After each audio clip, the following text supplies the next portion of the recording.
Praise God! What makes Christianity unique? Welcome to Bible on the Go with Dr. Dan. Christianity isn't unique just because we say so. Those of us who are Christians believe that Jesus was born of a virgin, lived a sinless life, died a substitutionary death on the cross, and 3 days later, just as he prophesied, he rose from the dead and then ascended into heaven, and he's promised to come back again. Jesus is central to the Christian faith. But what makes Christianity unique among all the other world religions and the Bible unique among all other religious texts is this two-word phrase that I first discovered when I was reading a book by Norman Geisler. I don't think it was original with Norman Geisler, but he gave it this label, Predictive Prophecy. What's predictive prophecy? Simply stated, predictive prophecy is a prophecy that promises something in the future, that gives a prediction.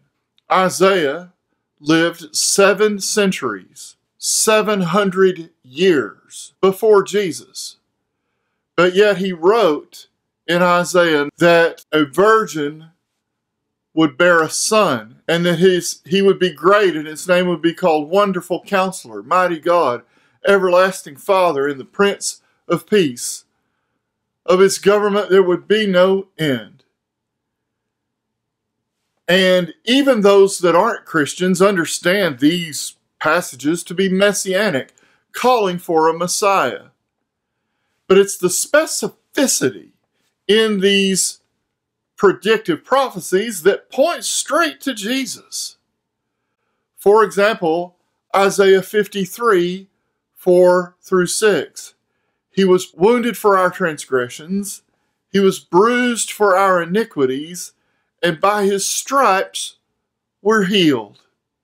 Jesus suffered under the Romans as they arrested him, and they stripped him, and they beat him, and they beat him with lashes and stripes across his back. The suffering servant passage there in that chapter of Isaiah 53. It's very profound.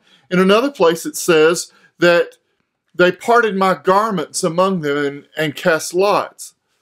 Romans didn't know the prophecies of the Jews, the Hebrews, and yet here they are throwing lots for Jesus' clothing at the foot of the cross.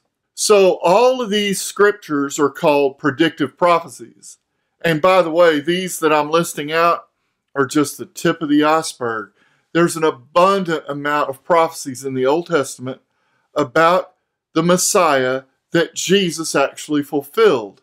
For example, there's this passage in Jeremiah 23 that says, God will raise up a root of David, from the lineage of David.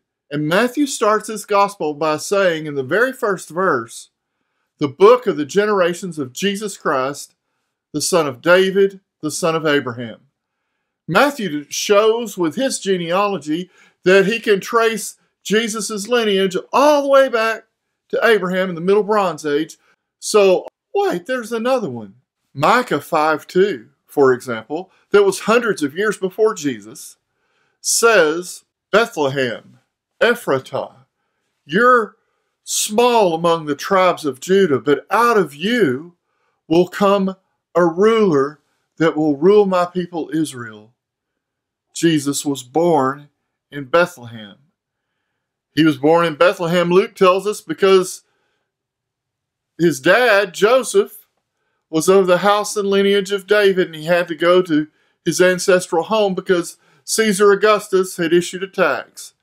And in the following of the Roman laws, Joseph and Mary and Jesus found themselves in Bethlehem, where he was born, fulfilling Micah's prophecy. Christianity is unique, and the Bible's unique because of predictive prophecy. Thanks for watching Bible on the Go with Dr. Dan. If you like these videos, the best and most helpful thing you can do is to hit that red button called subscribe.